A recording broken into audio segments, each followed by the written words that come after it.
Hello and welcome everyone to this Innovation Forum webinar. My name is Toby Webb, founder of Innovation Forum. I'd really like to thank my colleagues, Bea Stevenson and Tanya Richard, for putting this together. And of course, the good folk of Bayer who have helped make all this happen and catalyze this event today. Innovation Forum does things like this. We do conferences, we do webinars, we do research, we do some critical friend advisory work, we convene stakeholders, and we talk about very difficult issues in land use agriculture, forestry, plastics, packaging, apparel and textiles, human rights, ethical procurement, and other areas. We've been doing that for about 10 years.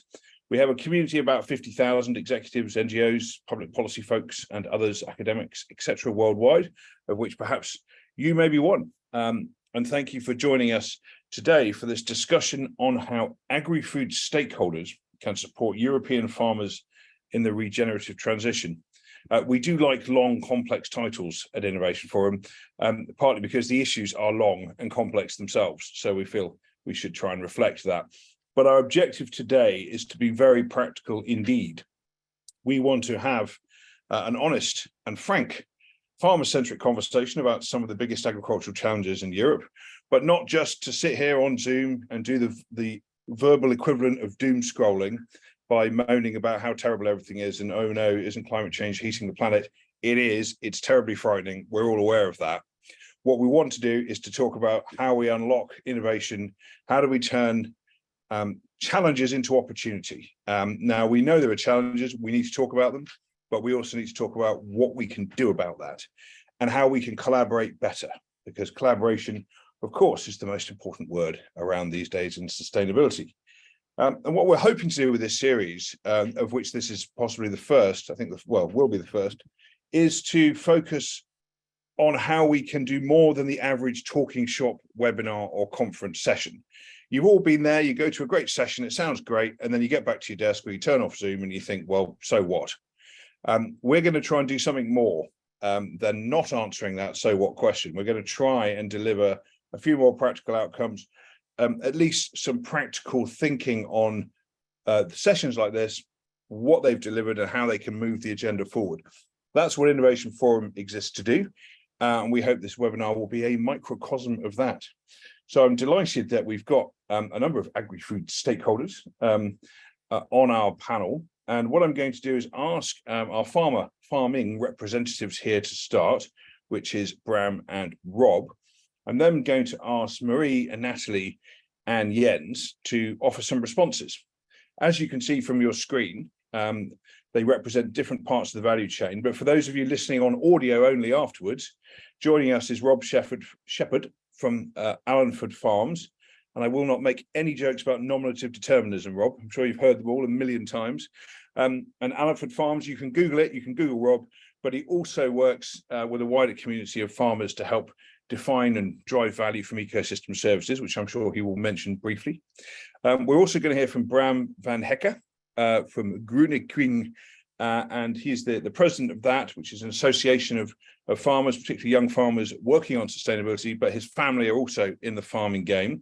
So we'll hear from Bram first, then Rob, and then I'm going to ask Jens Hartmann, who's here from Bayer Crop Science, head of the EMEA region, to respond, along with Marie Elou from Mondelez, who's the Wellbeing and Sustainability Manager, and Natalie Smith, head of Sustainable Agriculture for Tesco.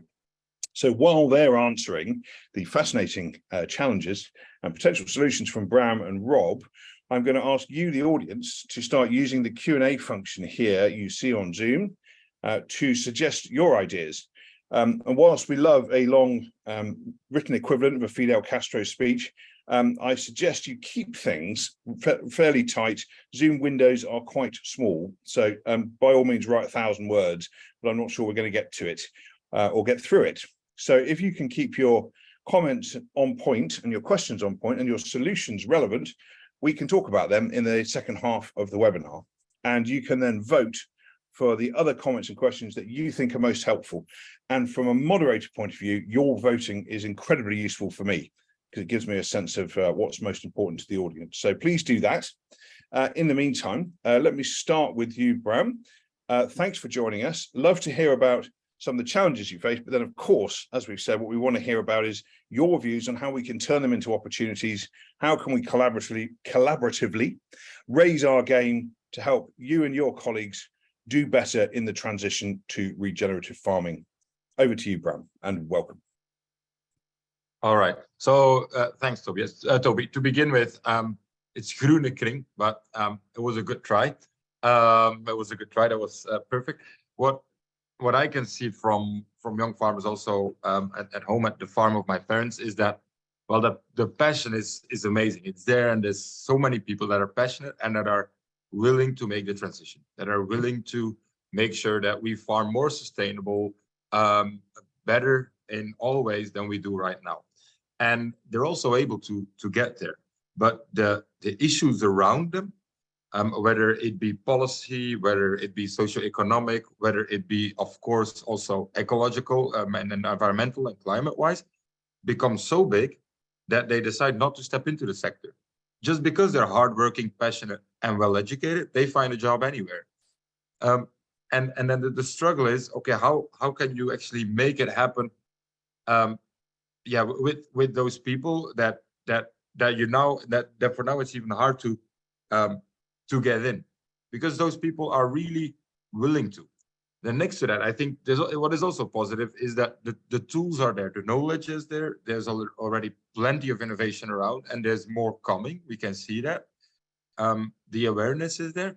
The only thing is that with everything we have, we cannot ensure the right price for those that are doing it, and we cannot ensure the right policy for those that are actually having to do it at the farm. And then so those are the challenges. I promised to talk in solutions. What I see as solutions there's two things. The first is for everybody that is in the chain, from the people that deliver to the farmer, to the people that make from farm produce things that you can eat with your fork or not with your fork.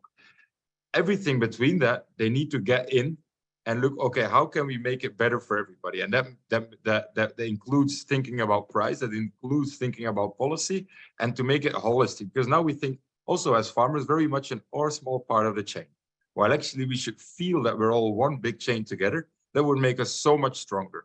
I'm looking to also Mondelez and Tesco, for example, to also think in that way, even stronger than they do right now. Secondly, what we need is policymakers that really see the challenges ahead, put into make sure that we can get there, but also think, okay, how can we first get there? And next to that, also make sure that farmers still step in. Now we only see new rules coming, while we actually need rules that, of course, make the challenge, make sure we overcome the challenge on the one hand, but on the other hand, also make sure young farmers step into the sector. And that is what we miss right now from those policymakers. They should not only put the ambition high, but also enable us to get there. That will be it from my first comment. Okay, and I think most of the viewers and listeners will be familiar with the work of Tesco, Mondelez, and Bayer, but just give us the sort of 2 lines on your organisation, the scale, just so we can put your remarks into context of how you operate.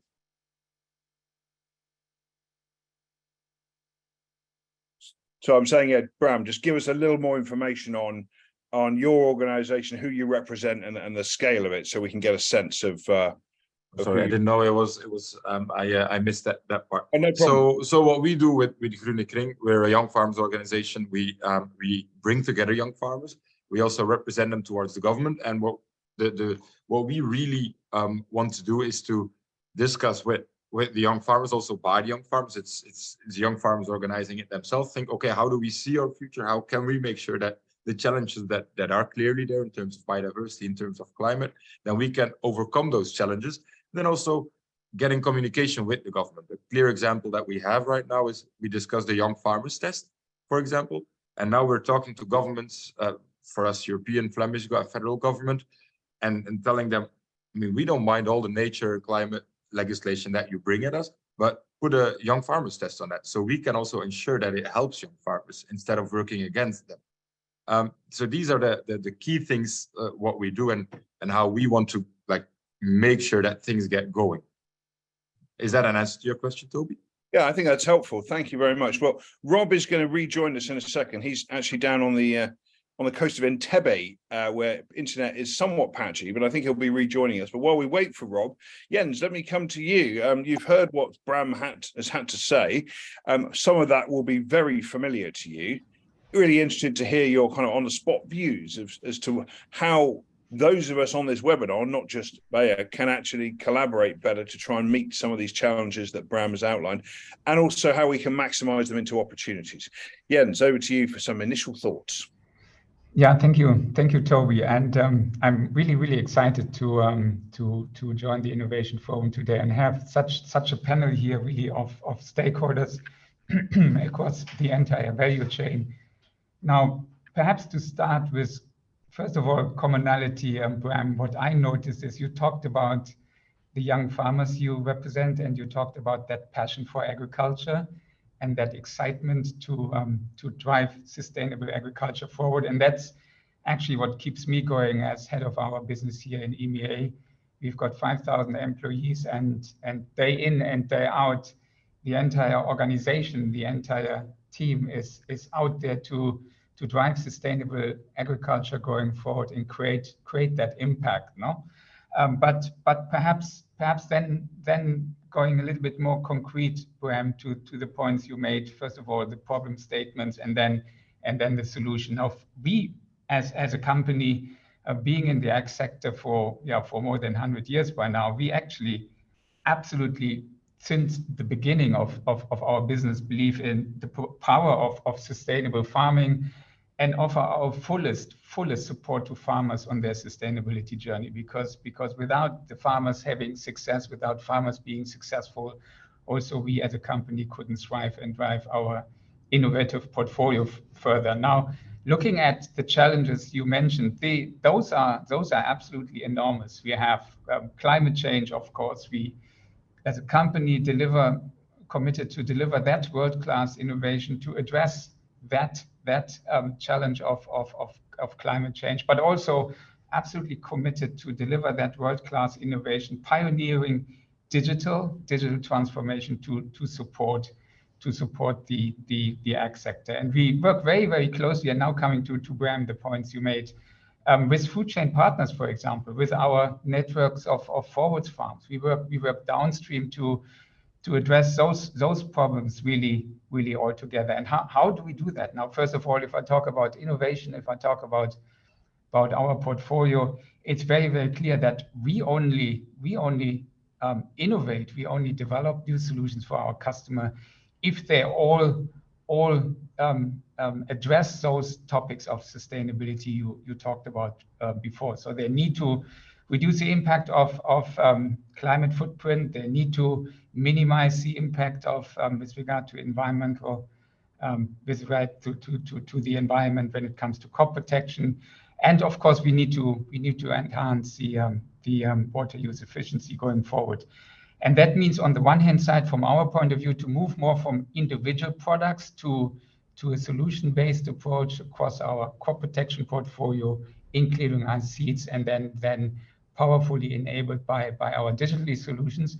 But then on the other hand side, also, as you mentioned, and I'm very happy that we have Mondelez, that we have Marie here, and we have Natalie here from Tesco, is to really engage in that food value chain partnerships, going downstream and working together, sitting at the table and say, well, what do we need to address in terms of farmer challenges? What do we need to address in terms of residues? What do we need to address in terms of market accessibility, to then provide our system-based approach I talked before, in terms of portfolio, in terms of crop protection, in terms of seed, and in terms of digital enablement, to drive that sustainable advancements going forward. And Toby, I think I leave it here for the time being, and then we for sure will go more into detail later on as we speak.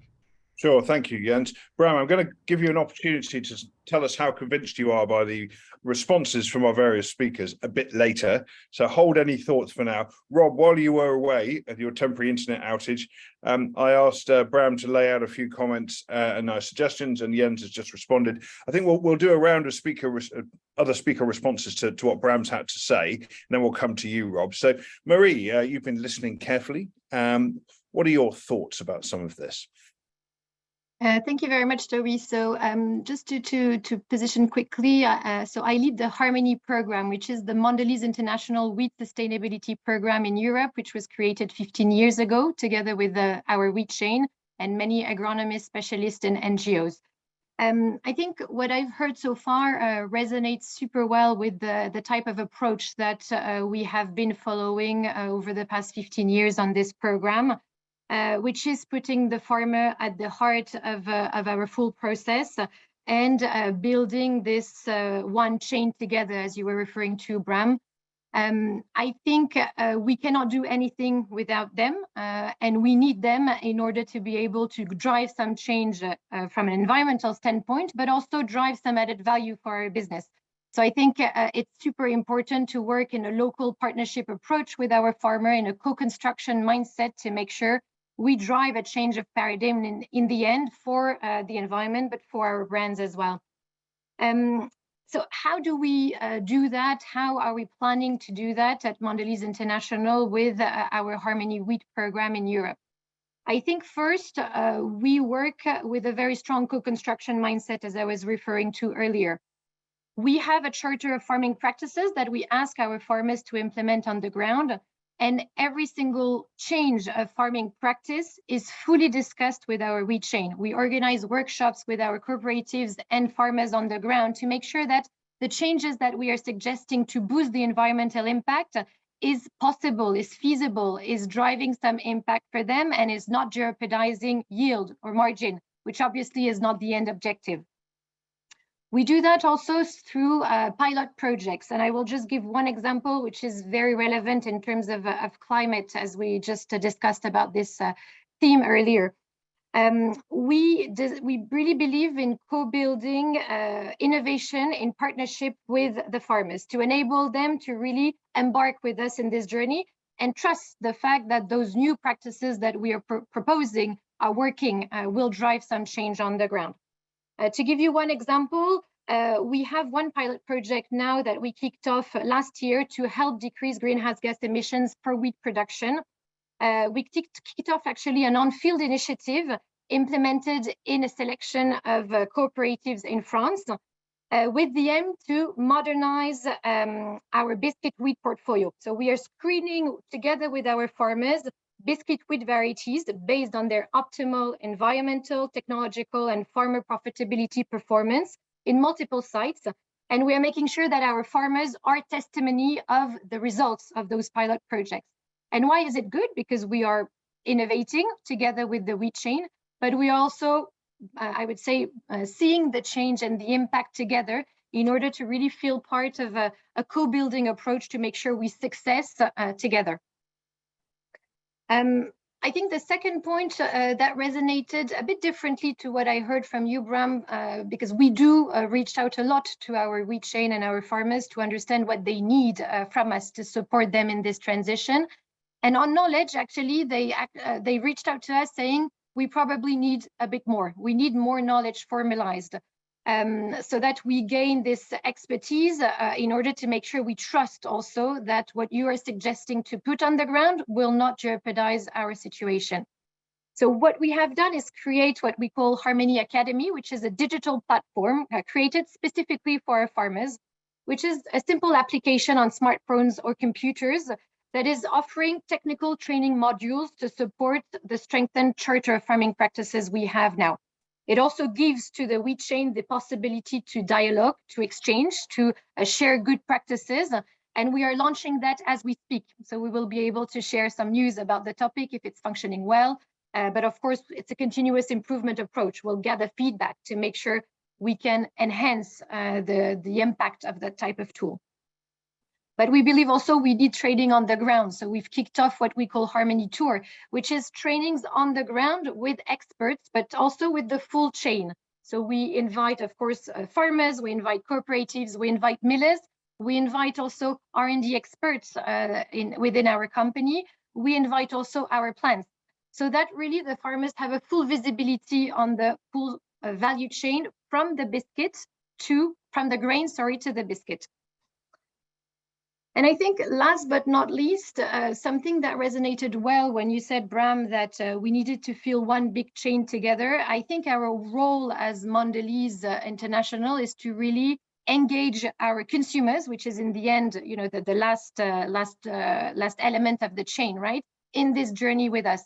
We need to find a good way, a good narrative, a good way to engage our consumers in this sustainable journey with us. Because if our consumers in the end believe, appreciate and value everything we do with our wheat chain on the ground, they will want to invest more and more into biscuits that are driving those types of changes on the ground. And this year we are evolving the way we talk to our consumers by involving them in this journey with us. So we are asking our consumers when they buy a pack of biscuit to contribute to a bee hotel installed in the Harmony mellifera fallows around our Harmony fields. And this is an initiative to really boost biodiversity. One of the big threats of biodiversity really is the destruction of the habitat. And we are really engaging the consumers with us because our objective is really to consider the full wheat chain from the farmer to the consumer as one big team that all work towards the same objective. Mary, thank you. Much food for thought there, no pun intended. Natalie, let's turn to you. You get the advantage in this bit of going last, but you're not allowed to say, I fully agree with everything that's been said, and it's all been said. You've got to add something else here.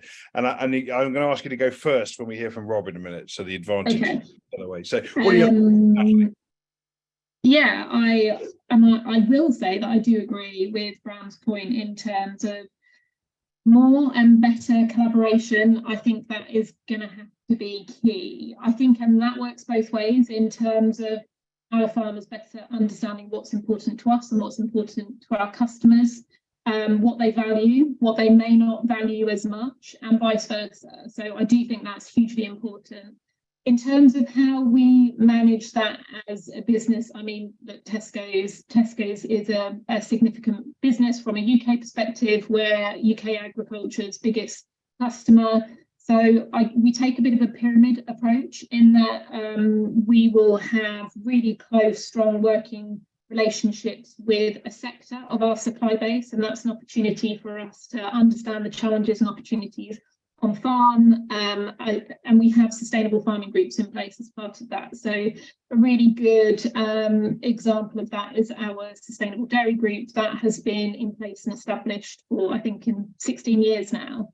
And that works across all of the pillars that we focus on. So that's around continuous improvement in terms of animal health and welfare, obviously clearly more focused around environmental impact, so how they can support us to deliver against our decarbonisation plans, how we can support in terms of the protect and restoring nature. And then the final part is for this particular group, which is around 500 farmers, we have a cost of production model in place as well. So that's sort of managing that fair price, I guess, for that particular supply chain.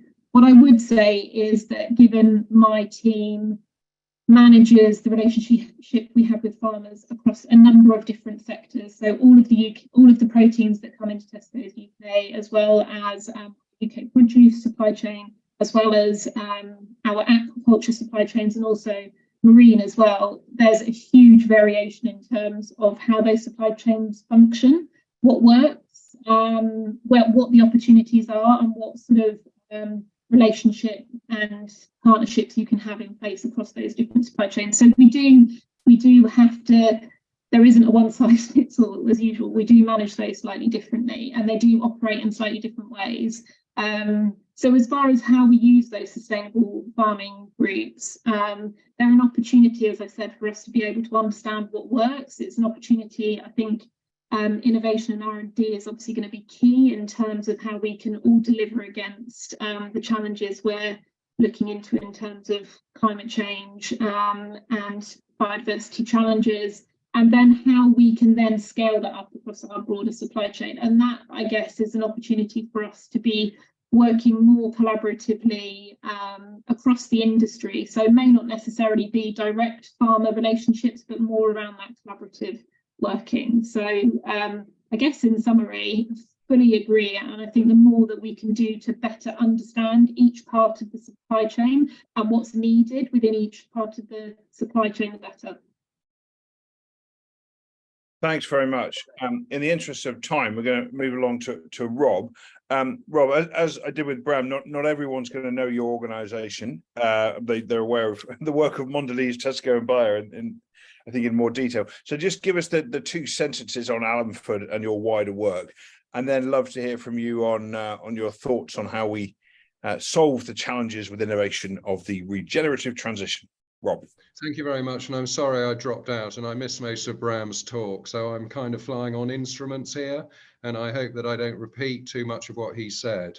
But our sort of gig at home is that we lead sort of very much on a conservation footage. So the farm was one of the first farmer cluster groups, we call it in the UK, which are altruistic groups of farmers that get together to try and improve biodiversity in their neighborhood. And it's altruism which is essentially underpinning this movement that is happening in agriculture in the UK away from what we call conventional farming to regenerative farming. Then we decided to take those cluster groups and form a group called the Environmental Farmers Group, which is a cooperative. We have about 100 members so far. We've been going for a year. I think we've got about 60 or 70,000 hectares. And the idea of this is that we monetize our natural capital. And I see this, which I'll go into in a minute, as one of the solutions to how we get regenerative farming more widespread across the UK. But so going back to my thoughts on the challenges of regenerative farming, one of the challenges is actually properly defining it. To achieve a desired sort of outcome in agriculture, practices need to vary across regions. So we can't apply the same practices in the northeast of England that we apply in my area in the southwest. And we certainly can't apply those same practices worldwide. You probably have heard from Professor Ken Giller from Wageningen University. He's written widely on this subject and he's well worth reading. So currently regen farming is underpinned by altruism. We have a sort of festival show here called Groundswell in East Anglia. It's getting bigger and bigger every year, and this is evidence that farmers are taking up the mantle to try and become more sustainable, because at the moment there's no monetary advantage to it happening. So the risks that apply to me as a farmer are that we have to change our farming system. And we could easily end up with a yield loss as a result. We could end up with a lead time to profitability when changing our method. And we may have to invest a lot of money in specialist equipment, because all the new gear, you know, drills to do direct drilling are £150,000. It's a big risk to take. And a lot of people have come unstuck by investing and then not getting a feedback because they have ended up with lower yields as a result of changing practice. Another problem we have, I think that Jens may have touched on this, is our chemical armory. If we're going to change our types of farming, we need a different armory. If we lose glyphosate in the UK system of regenerative farming at the moment, we're pretty shot and we struggle to carry on without once changing again. And we certainly are not getting a price premium that is attracting anyone to becoming more sustainable. We're involved in quite a lot of studies on the farm with universities of Cambridge and Sheffield at the moment within our cluster group to really study a 4-year transition on the farm with 3 control blocks on, I think, about 7,000 hectares.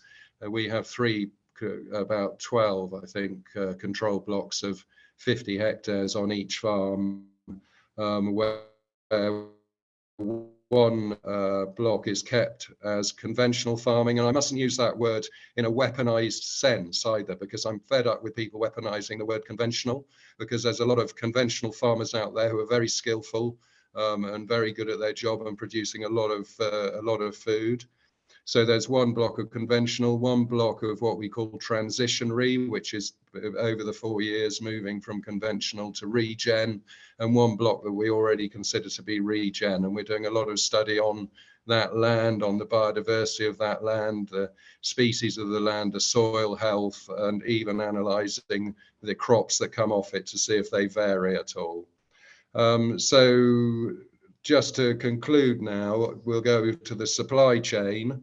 The supply chain between agriculture and the consumer in the UK, in my view, is completely broken. We've been through a tremendously difficult 2-year period, particularly if you're in pigs like I am. And I cannot really see any progress being made to improve that supply chain. But I do see one solution to advance regen ag is to monetize the natural capital that we have on our farms, because regen practices can produce money back for them. For instance, regen practices improve biodiversity. There's several planning laws now in the UK that require biodiversity net gain before building companies get planning permission. There's obviously the ESG element. There's laws there that companies have got to have an ESG part of their portfolio, which might encourage them to invest in regen practices on farm. And ultimately, of course, there's carbon to be sequestered, which we can argue is more likely to happen with a regen productive situation. That's Rob, all I've got, Toby. That's pretty good, Rob. Thank you. Has anyone come to you to talk about the potential of what they've called insetting as a solution to what you've just mentioned? Is that a word that's bandied around among your group? And is it a conversation that's happening? Yeah, so it's a well-worn word, and it's something, again, what we got to understand with the natural capital monetization. It's a very, very immature market, and everyone's trying to feel their way, and it's offset that it's it's the Wild West out there. But we have got a very, very good staff with our environmental group operation, and we are looking at pretty well every avenue of trying to monetize the capital, natural capital that is owned by the farmers. Thank you. Natalie, let me come to you first of all then. Is insetting part of the answer? What are some of the other innovations and solutions that we can think about that could help Rob and his colleagues get that investment they need for the regen transition? Yeah, so to answer the initial point, I mean, in terms of our longer term strategy, we definitely see regen as part of the solution to solve some of the challenges in terms of climate change and biodiversity loss. So 100% agree on that. From a retail perspective, absolutely the challenge is how do you talk about that? How do you market that? How do you talk about that to customers so that it makes sense to them and they can see the value that that is adding? I guess the other thing we also have to keep in mind is what does that look like in terms of the products we sell in store as well, because ultimately customers, when they shop, they're looking at price and quality, and then they would have some expectations behind that in terms of production standards that may not necessarily be front of mind when they're in front of the shelf purchasing. So quality and price are obviously the top two that they would focus on. So how do we start to talk about regen in a positive way so that we can take our customers with us in terms of moving the industry in that direction? But yeah, completely agree that it's definitely part solution to some of the challenges that we're facing. I think alongside that, there's still a huge amount more we could do in terms of productivity and efficiency on farm. That will vary again depending on the production system. So more so, I guess, within our beef and sheep sectors, less so within our pig and poultry sectors. And then, alongside that, obviously, as I mentioned earlier, the roles of innovation, I think, would be hugely important. And it's something we focus on quite closely. So we actually have a program in place called the Agri-TGAN, where, I mean, there's so much innovation out there, and it's trying to filter the sort of innovation we're looking for across the 3 pillars of work that we focus on. so that we can manage some of the risks around testing and trialing this sort of innovation and failing, rather than that risk sitting with our farmers and within our farm supply chain. So the question around insetting is one that we get asked a lot, and I guess we're in the position at the moment where we don't feel that there's enough governance in place at the moment for us to be able to commit to that. We have a partnership in place with WWF. We're doing quite a lot of work with them to understand what the opportunities are, what the challenges are, and I guess at the moment we definitely feel that we don't have the confidence in terms of the voluntary markets and the governance that's in place at the moment for us to look to invest in that. That's not to say that there won't be an opportunity in the future, but I think that's our position as of today. Okay, thank you, Natalie. Just a quick comment on that. In my spare time, I run something called the Sustainable Wine Roundtable, of which Tesco is not yet a member, but I'm sure you will be very soon. And we have a similar challenge, but of course, wine has built-in traceability. So we've been advised that we should just set up our own scheme and just go and do baseline measurements, set a price, add a nature premium, pool the money of the retail and distribution members, and just go and get on with it. Which sounds like a great idea, but as you say, it's incredibly complicated when we sit down with the value chain in wine and say, okay, from farmer to retailer, what are we calculating and where? So yeah, I have sympathy with the challenges there. It is something we're going to try and do anyway. We may not succeed, but you know, the opportunity is significant. Rob, just briefly, if you have a comment on this, and then I'm going to turn to Marie. Rob. Just my only comment on insetting, Toby, thank you very much, and thank you, Natalie, is that we've got to be very, very careful as farmers about who owns this natural capital, and our fear is obviously that it's going to be stolen by us with no premium. Okay, so that's why we're very hesitant, and we say to farmers, you own that natural capital, not the rest of the supply chain. Thank you.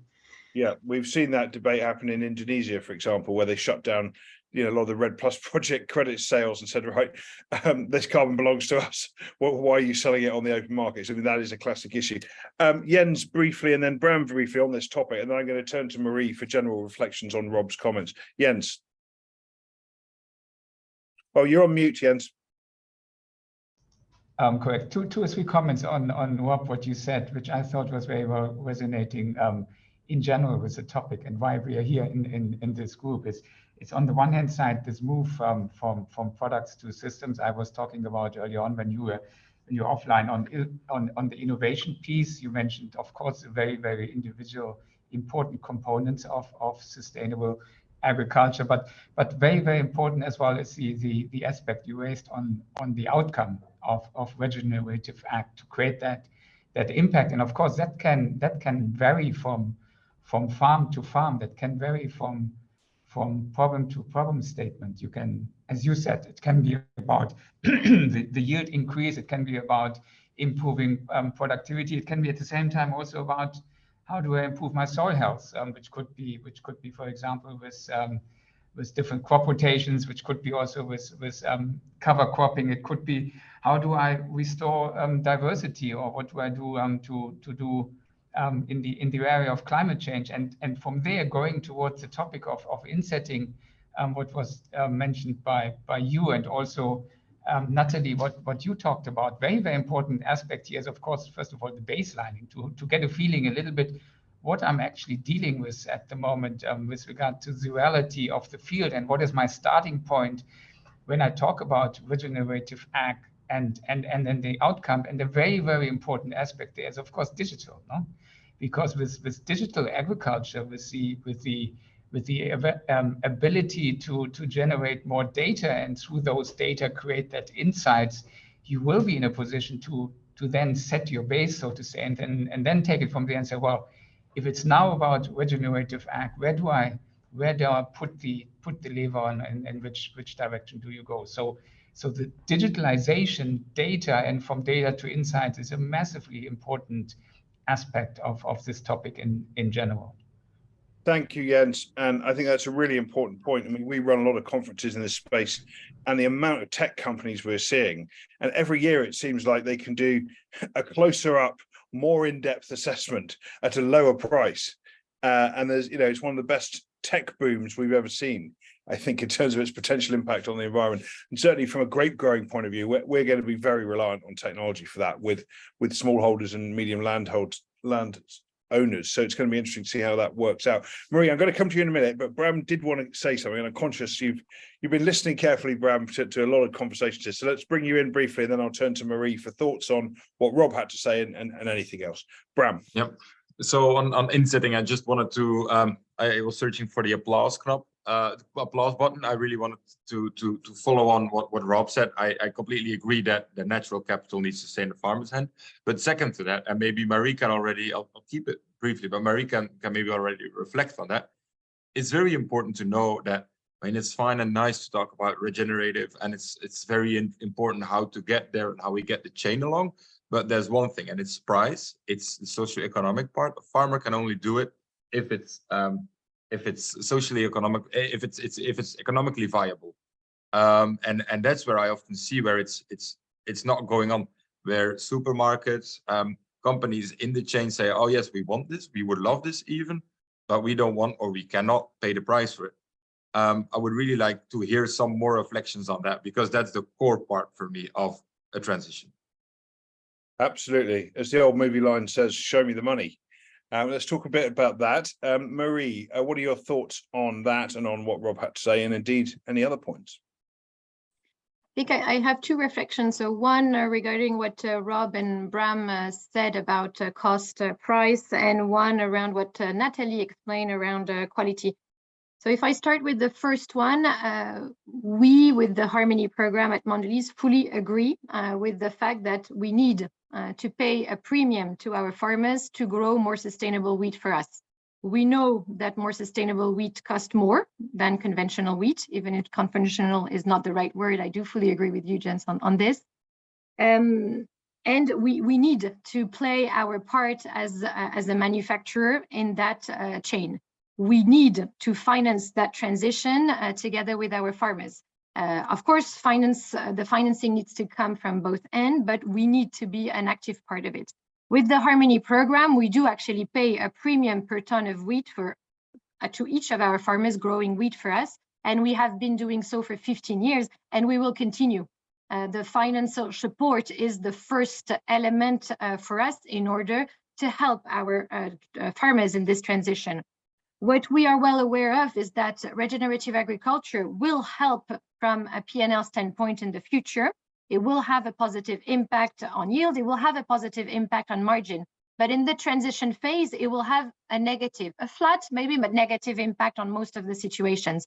So the aim of our premium is really to make sure that we support those farmers in this transition phase until they get really the concrete results on the ground. So that's a firm belief that we will continue addressing in the future and paying to our farmers. The second point I wanted to react on was Natalie's point on quality. I do fully agree that in the end, everything we do when it comes to regenerative agriculture needs to bring value to the end consumer. It needs to add value so that consumers in the end feel part of this full journey.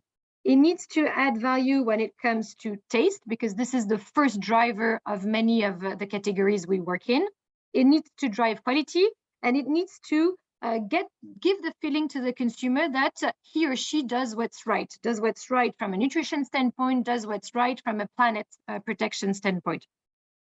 So I think if we double click on the quality aspect, we agree that we need to demonstrate scientifically that more sustainable wheat is actually better quality wheat.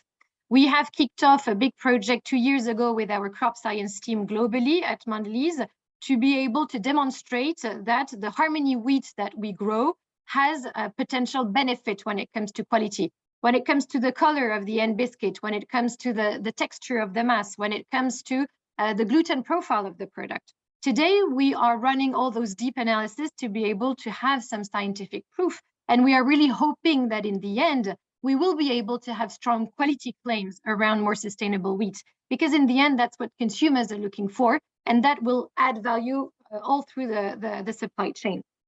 And the second point is that we need, as I was referring to earlier, to communicate also the quality that it brings to the environment, to our consumers, so that they are willing to prioritize brands that invest in sustainable agriculture and, in the end, finance the regenerative agriculture transition. Thanks very much, Maria. I said we'd bring in some of the audience points, so let me do that now. Jens, this might be a point for you to start on. Our most popular question is around plausible data from LCA analysis in the agricultural sector. To paraphrase the question, we know there are different impacts on the environment from different practices. To evaluate these, we need more consistent and credible data from farmers. But is there a consistent trend in moving towards that in different farming practices? So I suppose it's saying, let's celebrate, understand the difference, but are we moving towards a more consistent methodology or an approach to understand impacts? What are your views on that, Jens? No, absolutely, and Toby, I think that's a very valid point made in the chat. And moving from individual products to systems, and then from those systems to outcome, will definitely, of course, mean also that we will over time develop data sets, develop criteria to not only address that individual component of innovation, but that we need to look at it from a broader scale. And that's exactly what I was talking about before. If you talk about regenerative ag, where it's about producing more and restoring more, we need to get towards an outcome-based system. And then when we talk about the outcome-based angle to regenerative ag, to ask ourselves, well, what is that really then mean in reality? Which could be on the one hand side, as we talked about, the yield factor, it could be the impact on biodiversity, it could be the impact on soil health. And that will then naturally mean that we need to get to those criteria also when it comes to the data set. So fully support that point here. Thank you. Any other brief comments on that point before we move on? Vigorous not around. I'll just add a quick one if that's okay. Go ahead, Natalie. Just as in, completely appreciate the frustration. There's tens of carbon tools out there. They all give you a slightly different answer from a policy perspective across the UK. Devolved governments are doing slightly different to what's happening in England in terms of supporting carbon footprinting. So it's massively frustrating. I guess from our perspective in terms of advice and guidance that we give to our farmers, and we have been supporting carbon footprinting ourselves directly, so supporting the cost of those, is just to stick to one tool. So at least you can set yourself a baseline and then continue to measure against that baseline. But work is in progress, certainly in the UK, and I imagine that's the case across Europe as well, in terms of trying to get to one tool that rules them all so that we can have that consistency going forward. Thank you. We have a question from Stefan Thomas, which echoes another popular question above. They're basically telling you to cheer up, Rob. And what they're saying is, surely there's a business case here in the end for regen. So is the challenge the transition? And then the build sort of point from that is, you talk about monetizing national capital. Who's going to pay for that? And I imagine that's a question you ask all the time yourself, Rob. But who should pay you? And is the challenge in that sort of transition? How long is that transition, Rob? So firstly, I'm extremely happy because I'm in the lucky position to be able to produce food or not produce food, because as Bram will understand as well, we don't have to produce food on our land, okay? So there's all sorts of other ways of earning income. So I'm extremely happy. On the terms of who's going to pay for the natural capital, well, who's going to pay for the natural capital in our cooperative operation? Firstly, it's going to be building companies that need the biodiversity net gain to achieve planning permission, building companies who have to achieve nutrient neutrality on phosphates or nitrates, and indeed water companies if they want to achieve nutrient neutrality. Companies, as I think I said in my talk, that need to achieve their ESG credits to carry on trading. And ultimately, every company that has to offset their carbon to become more carbon neutral will also. So it's an $80 trillion industry out there. There's no end of people crawling and banging at our door to buy the natural capital. Yes, going back just quickly to the regen and the commercial case for doing it. I mean, I don't think I've ever denied that there is a commercial case to do it. It's simply that there is a time lag between carrying out the operation and actually achieving profitability. Absolutely, yeah, understood. Thank you. Bram, I thought you might have something to add on this. Let me bring you in here. Yeah, I wanted to add something on that. So although I understand what Rob says, I want to add something, or I maybe disagree a bit with him. Might also be just the continental or more island culture. I don't know. But for me, the question of becoming more regenerative is not a question of like which farmers do want to get into it. No, we all need to make sure that our farms or industry becomes climate neutral or more climate positive, that we protect the environment better, and so on and so on. That question comes from society as well, is only normal. But the question then to ask back is, okay, but we obviously need to include all externalities, but right now we're not getting the fair price for it, the true price, the true cost of what we have.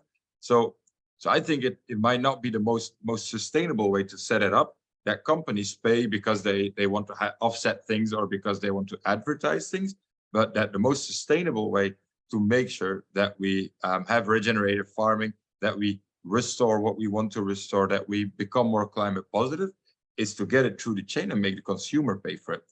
To me, that is not strange or antisocial. I'm not talking about doubling prices of Mondelez cookies or Tesco prices. I'm talking about a small surplus, which most consumers, certainly in our countries, will be able, I'm talking Western Europe here, will be able to pay for. To me, that is actually the most reasonable way, but then we need policy adaptations, of course. When I hear talking, okay, we need to convince consumers to pay for something, do we really want to, do we think it's normal that we should convince consumers to pay or to pay the price that for climate change? Do we think that is normal? I don't think so. I don't think it should be a choice for consumers to choose or not choose for biodiversity. To me, that is strange. Thank you, Bram. Very interesting. Responses from the panel to that. I did wonder idly and probably intellectually lazily during the last couple of years of enormous inflation, that could we not just have hidden the regen transition premium in food price inflation? There's been quite a lot of it around. That's not a question you have to answer, but Natalie, what do you think about anything you've heard in the last 5 minutes? Anything you'd like to add? Yeah, I mean, the price dilemma and the price that customers pay is, especially right now in the current economic climate, is under a huge amount of scrutiny. Can you hear me okay? Yeah, if you can project loudly into your going up and down. Thank you. I was just saying, obviously, retail price and the amount of cost of inflation that has come through over the last 12 to 18 months is under a huge amount of scrutiny at the moment. So for us to look to add any more cost from a retail perspective is significantly challenging, I would say. So we, as Tesco's, as a business, we have a very broad church in terms of our customer set. So we will have some people, and we have tiering in store to help to manage that. So we will have, finest, top tier, and then we'll have, our good and our better tiers to support that, so that customers have an opportunity to shop into those different tiers. And they will vary from a sort of quality and price perspective, but ultimately there are still fundamental standards that all customers expect and want in place to be able to purchase those products within Tesco. So I think the fair price challenge from Bram is a really interesting one that we probably don't have time to debate in the last 6 minutes, because what is a fair price? And I've certainly had challenges in the past in terms of cost of production models that we've put in place with our farm supply chain, and then market prices increase, and then our farmers are no longer interested in a production price. So that probably needs further scrutiny. I think there's a way we can better manage that. I do agree with Rob. I think that, you know, we talk a lot in terms of stacking as part of an enterprise on farm, and all of the opportunities of all of the various customers and businesses that may be interested from a carbon or a nature perspective. And I do think that is the right route forward. I think all of us, there's an opportunity for everyone within the food supply chain to support that transition. But I don't necessarily agree that all of that should come back to the retail price in store.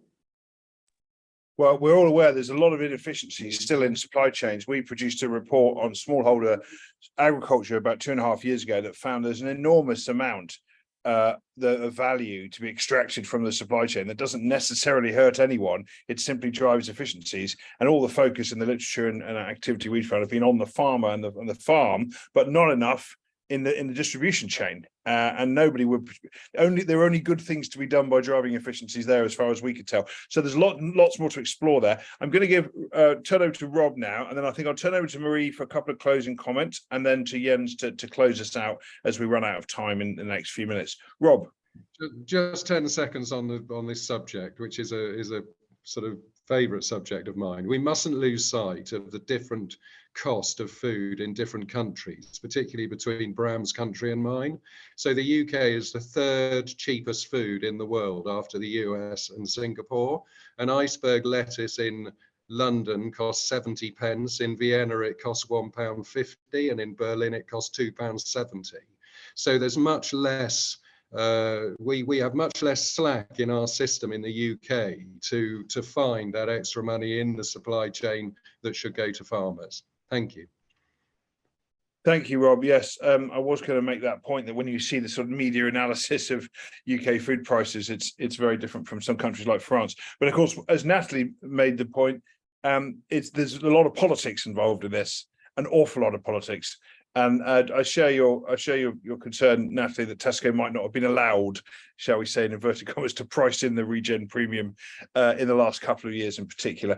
Right, we're almost out of time, so I'm going to turn over to Marie for some final comments on what you've heard, or in general, Marie, and then I think we'll hand over to Jens for some final comments before we close out. Marie.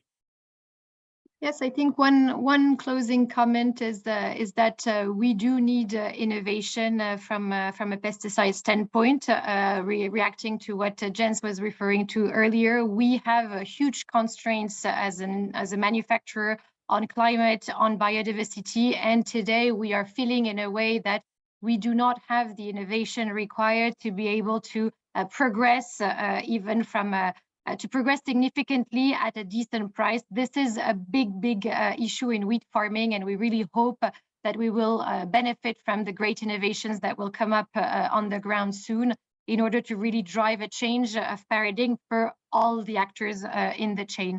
And I think my second closing remark is really reacting to what Bram said at the beginning around feeling that we are one big chain together.